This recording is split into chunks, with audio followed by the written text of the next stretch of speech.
Welcome back good healthy morning. हम बात कर रहे हैं इन्फेक्शंस पे और अभी हम बात करें इन्फेक्शंस ड्यूरिंग प्रेगनेंसी।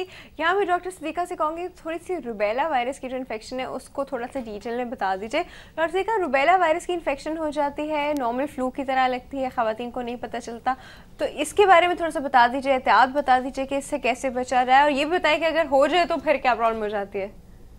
देखिए, अगर प्रेगनेंसी के शुरू में हो जाए तो उसमें कुछ डिफेक्ट्स होने का बच्चे में खतरा रहता है। कितना फर्स्ट ट्राइमेस्टर में? फर्स्ट ट्राइमेस्टर में शुरू के 3 महीने जब ऑर्गेनोजेनेसिस जब आज़ा बन रहे होते हैं तो उस वक्त खतरा होता है।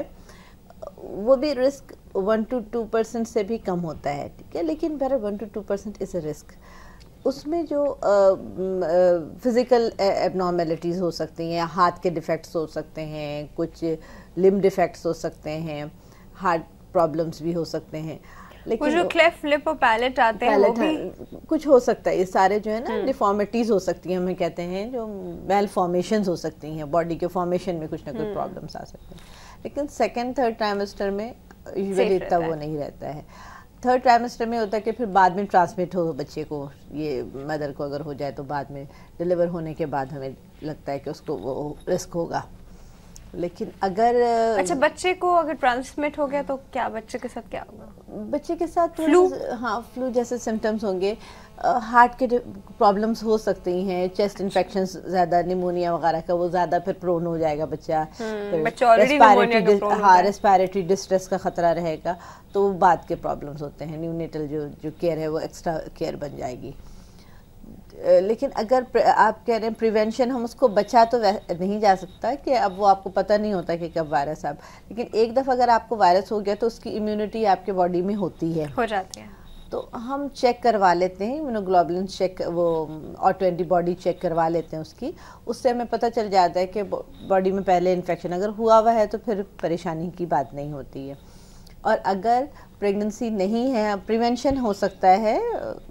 प्रिवेंशन के लिए है कि हम वैक्सीन लगवा दें, जो भी हम कहते हैं, जो बच्चियाँ शादी, हाँ MMR, खाली रुबेला की MMR इंक्लूडेड है, हाँ, मम्स मीजल्स रुबेला तीनों होती हैं, वो तो हमें 9 मंथ में हम बच्चों को लगाते हैं मीजल्स की, फिर हम 15 मंथ पे लगवाते हैं बच्चों को। वरना जो एडोलेसेंट गर्ल होती हैं, 15-16 साल की बच्चियाँ, उनको कॉलेज एज में उसमें लगवा देना चाहिए, ज़्यादा बेटर रहता है रुबेला की वैक्सीन, ताकि फिर लाइफ लॉन्ग उनकी इम्यूनिटी रहती, वंस लग गया काफ़ी है, तो वो ज़्यादा बेटर है। या अगर है कि या शादी से पहले 1-2 महीने 3 महीने पहले हम लगवा दें, क्योंकि फिर उसके लिए कॉन्ट्रासेप्शन कम से कम 1 मंथ का चाहिए होता है। 25 डेज कहते हैं 1 मंथ का चाहिए।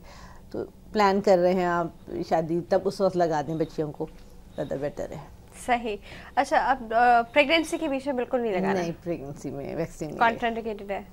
ओके। अच्छा डॉक्टर सिद्दीका, ये इन्फेक्शन अपने आप को प्रेजेंट कैसे करती है? पता चलता है कि रुबेला की हुई हुई है नॉर्मल इंसान को? नहीं ना? नहीं, वो आप करवाएंगे उसका टेस्ट, तभी पता चलेगा कि एक्यूट इन्फेक्शन है या पुराना इन्फेक्शन है, ये भी पता चल सकता है। वरना सिम्टम्स देखें, फ्लू लाइक सिम्टम्स, हम हाउ कैन वी डिफरेंशिएट कि ये कौन सा फ्लू लाइक है? हमें क्या पता फ्लू है भाई? जस्ट लाइक राइनाइटिस, नाक बह रही है, नज़ला हो रहा है, सोर थ्रोट हो रहा है, इस तरह का, रनिंग नोज है, इचिंग, अर्टिकेरिया टाइप सिम्टम्स है, तो can't differentiate with any viral infection. ठीक है। और देखा, बैक्टीरियल वेजिनोसिस क्या है? ये वेजाइनल इन्फेक्शन होता है जिसमें बिकॉज ऑफ बैक्टीरिया होता है। एक तो हमने कहा फंगल इन्फेक्शन है, दूसरा फंगल के अलावा जो इन्फेक्शन होता है, येलोइश डिस्चार्ज होता है, स्मेली फाउल स्मेलिंग होता है, इचिंग हो सकती है वेजाइना के अराउंड, और because of infection urinary symptoms भी बढ़ जाती हैं, क्योंकि उस एरिया में सारे यूरिन के प्रॉब्लम्स भी हो रहे होते हैं। तो हम समझते हैं कि शायद यूरिनरी ट्रैक इन्फेक्शन है, तो बट जब हम एग्जामिन करते हैं, हमें लगता है कि ये अब डिफरेंट थिंग है उससे, कि यूरिनरी ट्रैक इन्फेक्शन नहीं है। UTI हम जब हम यूरिन DR करवाते तो हम कहते हैं कि अच्छी तरह एरिया धो के फिर यूरिन भेजें, क्योंकि वरना कंटेमिनेशन की वजह से रिपोर्ट गलत आ रही होती है। फिर बैक्टीरियल वेजिनोसिस को हम डायग्नोज करने के लिए हम उसके खाली जो वाटर होता है, पानी, उससे धोना होता है? कोई सिंपल वाटर से नहीं, कोई सोल्यूशन वगैरह नहीं, सिंपल।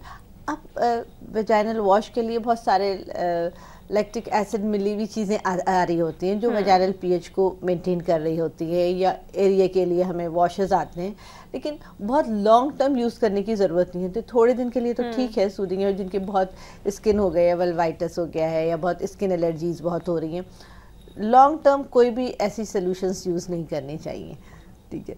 और उसके लिए हम देखते हैं फिर हाई वजाइनल स्वैब एक होता है, टेस्ट होता है, जिसका हम जिस तरह कल्चर एंड सेंसिटिविटी भेज रहे होते हैं ना, हम स्वैब लेते हैं, कहीं भी कोई जख्म है, कोई भी इन्फेक्शन है, पस है, हमने लेके टेस्ट के लिए भेजिए कि कौन से एंटीबायोटिक उसके लिए इफेक्टिव हैं।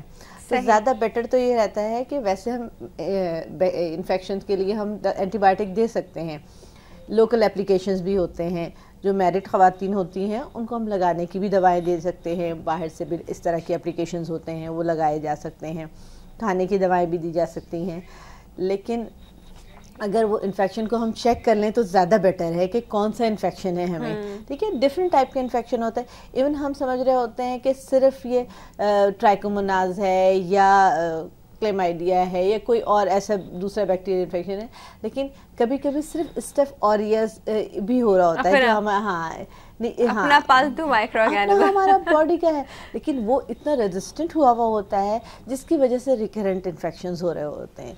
तो हमें चेक करवा लेना चाहिए द कल्चर एंड सेंसिटिविटी। अच्छा डॉक्टर जी का ये इन्फेक्शन सिर्फ वजाइना के अंदर होती है, आउटर एरिया में आउटर एरिया में भी हो सकता है। जो कुछ खवातीन को कहते हैं ना वो फोड़े की तरह के दाने निकलते हैं, वो क्या चीज़ होती है? देखिए वो स्किन एलर्जीज अगर बॉडी में कहीं भी है, बात का ये होता है कि किसी किस्म की कोई मटेरियल की एलर्जी हो रही हो, अंडर गारमेंट यूज़ कर रहे हैं उसकी है, या सोप से, या कोई वॉशेस इस तरह यूज़ कर रहे हैं, अलग से सोप्स हैं, कुछ क्रीम्स यूज़ कर रहे हैं, तो स्पेशली वो बहुत इन्फेक्टेड कर रही होती है बाद दफ़ा। तो ये अच्छा, वो किसी न किसी चीज़ से इरिटेंट होते हैं। फिर अगर स्किन का इन्फेक्शन है तो स्टेफ ऑरियस हो सकता है, तो सिंपल स्किन इन्फेक्शन होता है, लेकिन वो एरिया पर इफेक्ट करता है तो वो ज़्यादा सेंसिटिव एरिया होता है, तो इसीलिए फिर वो इच होता है, फिर वो इच करती है, इन्फेक्शन बढ़ाती हैं। तो मतलब कंसिडर नहीं करती कि अगर इच हो रहा है तो प्लीज वहाँ इच नहीं करना है। हाँ। लेकिन मगर ट्रीटमेंट एंटी एलर्जिक भी दिए जा सकते हैं ताकि इचिंग को प्रिवेंट करें। दूसरा फिर रिलेटेड टू दैट मेडिसिन भी देनी चाहिए। डॉक्टर से कहा हमारे पास एक कॉल है, ले लेते हैं। अस्सलाम वालेकुम। जी अस्सलाम वालेकुम। Good healthy morning. कौन बात कर रहा है? मैं जेब सलीम बात कर रही हूँ। कौन बात कर रहा है? मिसेस जेब सलीम बात कर रही हूँ मैं। मिसेस जे सलीम जी। जेब सलीम जी, जेब सलीम साहबा क्या कहना चाह रही है? हाँ, ये मैंने डॉक्टर सदीका से बात करनी थी कि मुझे इन्फेक्शन होता है। मैंने पहले मुझे प्रेगनेंसी में इन्फेक्शन हुआ था, तो इसकी वजह से मेरी बेटी का इंतकाल हो गया था। अच्छा, किस चीज का इन्फेक्शन हुआ था आपको?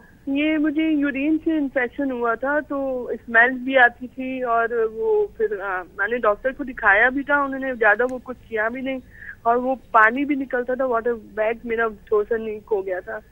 और अभी भी प्रेगनेंसी के बाद भी मुझे ड्यूरिंग प्रेगनेंसी हो गया था उनकी डेथ अंदर ही हो गई थी जी। तो और फिर अभी भी डॉक्टर मुझे वो इन्फेक्शन है, साइडों में मेरे दर्द शुरू हो जाती है, और वो चक्कर और बुखार और सर्दी शुरू हो जाती है। तो ये क्यों हो रहा है, ये मैं उनसे पूछना चाहती हूँ। ठीक है डॉक्टर जी, आप कुछ पूछना चाहती हैं? ये पेल्विक, देखिए इसकी वजह से सिर्फ इन्फेक्शन लॉन्ग टर्म, क्या सिर्फ इन्होंने कहा इंट्रायूट्राइन डेथ हुई थी? हाँ, इंट्रायूट्राइन डेथ हुई थी। आप कुछ पूछना चाहती हैं? नहीं, बस हम आपको ऑन आंसर देते हैं साहब, ठीक है? ओके। और प्लीज जरा मुझे इनके कांटेक्ट नंबर भी चाहिए। इनका कांटेक्ट नंबर आपको भी मिल जाएगा, फोन नहीं रखिएगा, कंट्रोल रूम से मिल जाएगा, ठीक है? Okay okay, thank you so much for calling. जी डॉक्टर से का क्या होगा ये इस तरह का इन्फेक्शन जिसमें इंट्रायूट्राइन डेथ हो गई? देखिए इन्फेक्शन इतना सी इन्होंने लीकिंग की हिस्ट्री दी थी।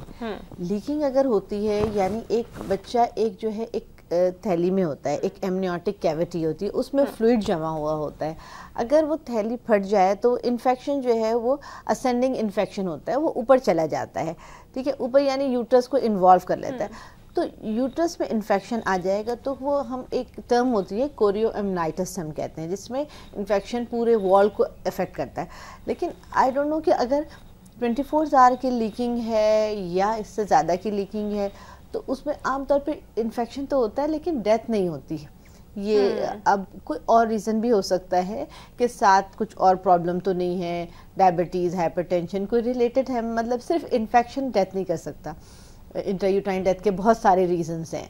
दूसरा ये कि बाद में अगर इन्फेक्शंस होता है तो हम मदर का कल्चर ज़रूर करवाना चाहिए। एक प्रेगनेंसी में आपको हो गया ना किस किस्म का इन्फेक्शन है, तो ब्लड कल्चर करवा के हमें पता चलता है कि बार बार इन्फेक्शन हो रहा है।